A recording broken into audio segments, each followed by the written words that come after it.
16ই December বাংলাদেশের বিজয় দিবস উপলক্ষে ভারতের প্রধানমন্ত্রী নরেন্দ্র মোদী একটা স্ট্যাটাস দিয়েছেন ফেসবুকে। সেই স্ট্যাটাসটা বিরুদ্ধে বাংলাদেশে প্রতিবাদের ঝড় উঠেছে। প্রায় সকল রাজনীতিবিদ, আলেমোলামা এবং সবাই এই স্ট্যাটাসকে প্রতিবাদ জানিয়েছেন। কিন্তু আমি বলবো যে নরেন্দ্র মোদী সঠিক, আমাদেরই ভুল। ভারতীয় প্রধানমন্ত্রী নরেন্দ্র মোদী আমাদের দিব্য চোখ খুলিয়ে দিয়েছেন, আমাদের জ্ঞানের চোখ খুলিয়ে দিয়েছেন। আমরা তার এই স্ট্যাটাসটা শতভাগ সঠিক, বরং আমরা বাংলাদেশিরাই ভুলের মধ্যে বাস করছি। 16ই ডিসেম্বর বাংলাদেশ মুক্ত হয়েছে পাকিস্তান থেকে, কিন্তু সেটি কোনোভাবে আমাদের বিজয় দিবস নয়, বিজয় দিবস হতে পারে না। ওই দিন আমরা শতভাগ বিজয় অর্জন করতে পারিনি। পাকিস্তান থেকে মুক্ত হয়েছি বটে, একটা শৃঙ্খলে আবদ্ধ হয়েছি। আমি সিরাজি এমআর মোশতাক 2013 সাল থেকে এই সত্যই প্রচার করতে চেয়েছি। ফ্যাসিস্ট আওয়ামী সরকার, তাদের ছাপোষা প্রশাসন এবং তলবিবাহক মিডিয়া আমার সমস্ত লেখা প্রকাশকারী অসংখ্য সাংবাদিককে তারা হত্যা ও নির্যাতন করেছে, তাদের পত্রিকা লাইসেন্স বাতিল করেছে। আমার নাম সিরাজি এমআর মোশতাক নামের সাথে মোশতাক নাম মিল রেখে একজন নিরপরাধ লেখক মোশতাককে আয়নাগরে নির্মমভাবে হত্যা করেছে।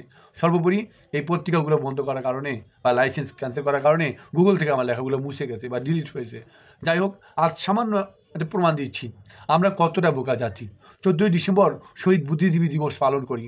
দেশে নির্মিত অসংখ্য শহীদ মিনার ও বদ্ধভূমিতে পুষ্পস্তবক অর্পণ এবং বিশেষ কর্মসূচি পালন করি। আমরা একবারও ভাবি না বা চিন্তা করি না যেসব বুদ্ধিজীবীদের স্মরণে আমরা এইসব করি তাদের খুব কমই 14ই ডিসেম্বরে শহীদ হয়েছে। আবার শহীদ বুদ্ধিজীবীদের আসল ঘাতকের পরিচয় দেওয়ার পরও আমরা তাদের জাতীয় বীর হিসেবে শ্রদ্ধা করি, সম্মান করি, ইত্যাদি ইত্যাদি।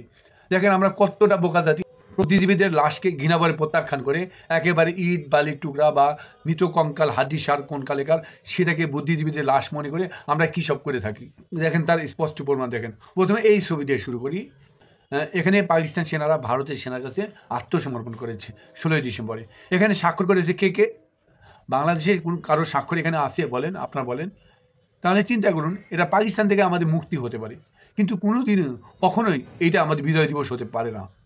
হতে পারে 15ই মার্চ 1972, যেদিন শেখ মুজিবের শেষ কুচকাওয়াজের মাধ্যমে ভারতীয় বাহিনীকে এদেশ থেকে বিদায় করেছিলেন। আচ্ছা, এরপরে আসি। এরপরে এই ভিডিওটা ভালো করে লক্ষ্য করুন। এই ভিডিওটা কোনো বাংলাদেশি সাংবাদিক এটা ধারণ করেননি, একজন বিদেশি সাংবাদিক জীবন ঝুঁকি নিয়ে এই ভিডিওটি করেছেন। আপনারা তার তথ্য ঘেঁটে দেখুন ওই সাংবাদিক কী ঝুঁকি দিয়ে না পড়েছিলেন। এই ভিডিও ও ছবি বিশ্ব বিবেককে নাড়া দিয়েছিল 1971 সালের 19শে ডিসেম্বরে। এই ভিডিও ও ছবি আপনারা আর্কাইভে 1971-এর 20শে ডিসেম্বরের পত্রিকাগুলো ক্লিয়ার দেখতে পাবেন। সেদিন 19শে ডিসেম্বর 1971 কুখ্যাত খুনি কসাই কাদের সিদ্দিকী ও তার বাহিনী, ঘাতক বাহিনী 4 জন বুদ্ধিজীবীকে বন্দী করে। তাদের পরিবারের প্রায় 40-50 জন সদস্যকে তারা নির্মমভাবে হত্যা করে, তাদের সহায় সম্পদ লুট করে, বাড়িঘর দখল করে। এরপরে প্রকাশ্য দিবালোকে দেখেন এই 4 জন বুদ্ধিজীবীকে কীভাবে নির্মমভাবে বেগুনের চাষ করে খুঁচিয়ে খুঁচিয়ে হত্যা করে। কসাই কাদের সিদ্দিকী নিজেরও তার ভাই বোনদেরকে উপহার হিসেবে এই বুদ্ধিজীবীদের কাছ থেকে যে লুটে নেওয়া বাড়িঘর সেগুলো তার ভাই বোনদেরকে গিফট হিসেবে দিয়েছে। কসাই কাদের সিদ্দিকীর যে কল্যাণপুরের বাড়িটা, তার ভাই বোনদের ঢাকার পজিশনে ভালো ভালো পজিশনের বাড়িগুলো তথ্য ঘেঁটে দেখুন, আপনারা তদন্ত করে দেখেন। এই কসাই কাদের সিদ্দিকী এই লুটতরাজ, এই খুন খারাপির মাধ্যমে ভারতীয় বাহিনীকে এদেশের বাংলাদেশের সম্পদ লুট করা শিখিয়ে দিয়েছে। প্রকাশ্য দিবালোকে 4 জন সাদা শার্ট, কালো প্যান্ট, কোট টাই পরা, পায়ে শু, এরকম মানুষকে কি নির্মমভাবে হত্যা করছে দেখুন। 1971-এর প্রেক্ষাপটে কোনো সাধারণ মানুষকে এমন পোশাক পরেছে? আপনার 4 জনের লাশের পাশে দাঁড়ানো দর্শকদের বেশভূষা, চেহারা ও অঙ্গভঙ্গি দিকে ভালো করে নজর করুন। পাশবিক নির্যাতনে হত্যার পরেও এই 4 জন বুদ্ধিজীবীর লাশের সাইজ বা চেহারার সাইজ দর্শকদের তুলনায় অনেক উন্নত। আপনার কসাই কাদের সিদ্দিকীর এই হত্যাকাণ্ড ব্যাপারে যদি প্রশ্ন করেন, তাহলে সে বলবে যে 4 জন চোরকে হত্যা করেছে। এদেরকে কি চোর মনে হয় আপনাদের কাছে? 1971 সালে চোরেরা কি এমন পোশাক পরেছে? এই সপ্তাহে গুলিস্তানে এক চোরকে গণজুলাই দিতে দেখলাম। এই প্রজন্মের সিসকে চোররাও এমন পোশাক পরে না। হ্যাঁ, পরতে পারে দরবেশের মতো বা এক্সিম ব্যাংকের মালিকের মতো বা শেখ হাসিনা, শেখ রেহানা, সজীবুদ্দিন জয়ের মতো চুরি করে বিদেশে পাচার করা চোরেরা এমন পোশাক পরতে পারে। কসাই কাদের সিদ্দিকীর এই খুনের দৃশ্য ভারত সরকার বিশ্ববাসীর কাছে যুদ্ধ অপরাধী বা মানবতা বিরোধী অপরাধী হিসেবে অভিযুক্ত হওয়ার পর্যায়ে পড়েছিল। তাই বাধ্য হয়ে ভারত সরকার নিজেই কাদের সিদ্দিকীকে বাংলাদেশের প্রথম মানবতা বিরোধী অপরাধী হিসেবে সাব্যস্ত করে মামলা করেছিল। তার বিরুদ্ধে বাংলাদেশে প্রথম গ্রেপ্তারি পরোয়ানা এই কাদের সিদ্দিকীর বিরুদ্ধে জারি করেছিল। তখন কাদের সিদ্দিকী গা ডাকা দিয়েছিল করে শেখ মুজিব যখন দেশে ফিরল, তখন তিনি দেশে ফিরে শেখ মুজিবের পায়ে পরে কান্না জুড়ে দিয়েছিলেন। শেখ মুজিব তাকে অন্যায়ভাবে ক্ষমা করার সহ বীরুত্তম বঙ্গবীর খেতাব দিয়েছিলেন।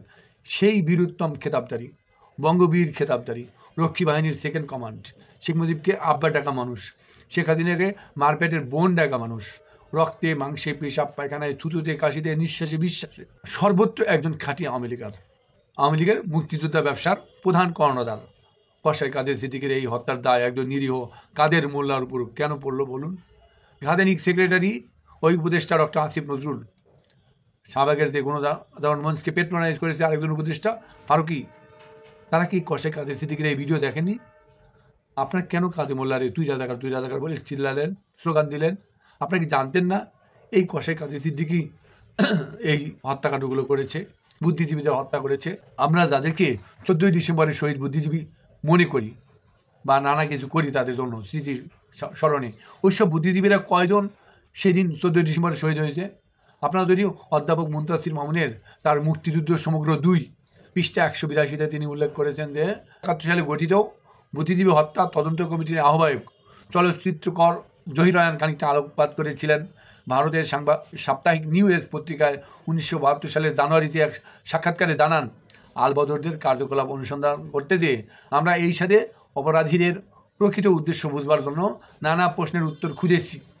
স্বাধীনতা পরবর্তীকালে যখন নিহত বাবা ও ভাইয়ের দেহের অবশেষ ঢাকায় বদ্ধভূমিতে খুঁজে ফিরছিলাম, তখন আমাদের ধারণা ছিল যে দখলদার পাকিস্তানি শাসকদের নিশ্চিত পরাজয় উপলব্ধি করে সন্ত্রস্ত গোড়া ধর্মধ্বজী পশুরা ক্রোধান্ধ হয়ে কাপুরুষিত হত্যাকাণ্ডের মাধ্যমে প্রতিহিংসা বৃত্তি চরিতার্থ করেছে। কিন্তু পরে বুঝেছি ঘটনা তা ছিল না, কেননা এই হত্যাকাণ্ডের শিকার যারা হয়েছেন তারা বাঙালি বুদ্ধিজীবীদের প্রতিনিধি, স্থানীয় এবং সাম্রাজ্যবাদ বিরোধী মনোভাবের জন্য সুপরিচিত ছিলেন। এটা মুক্তিযুদ্ধ সমগ্র 2 মুনতাসির মামুনের লেখা 182 পৃষ্ঠায় সুবর্ণ প্রকাশনী 2011-তে আছে। আপনারা অর্থাৎ বুঝতে পারছেন তো আমরা কতটা বোকা জাতি।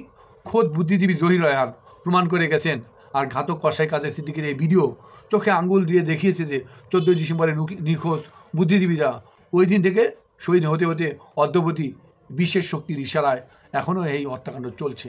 আর আমরা কল্পনা জগতে বাস করে অসহায় নিরপরাধ ব্যক্তিদেরকে রাজাকার, আলবদর ইত্যাদি ট্যাগ দিয়ে বোকা স্বর্গে বাস করছি। আরও প্রমাণ দিচ্ছি, লেখক নুরুজ্জামান মানিকের লেখা মুক্তিযুদ্ধের অপনায়কেরা গ্রন্থে 77 পৃষ্ঠায় এই লেখক উল্লেখ করেছেন যে 71 সালে ডিসেম্বরে বিজয়ের পরেও বুদ্ধিজীবীদের নিধন অব্যাহত থাকে।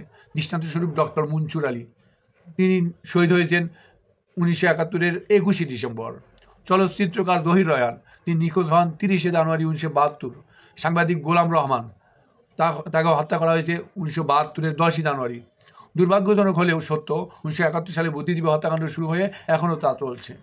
জহির রায়হান তার ভাই শহীদুল্লাহ কায়সারকে খুঁজতে গিয়ে প্রমাণ করেছেন যে আলবদররা তাকে হত্যা করেনি। এরকম প্রত্যেকটা হত্যাকাণ্ড আমরা বিশ্লেষণ করলে দেখা যায় কেউই 14 ডিসেম্বরে শহীদ হয়নি। Could you have recognized your brother over there? Yes, I could recognize my brother, Professor Abul Kalam Azad.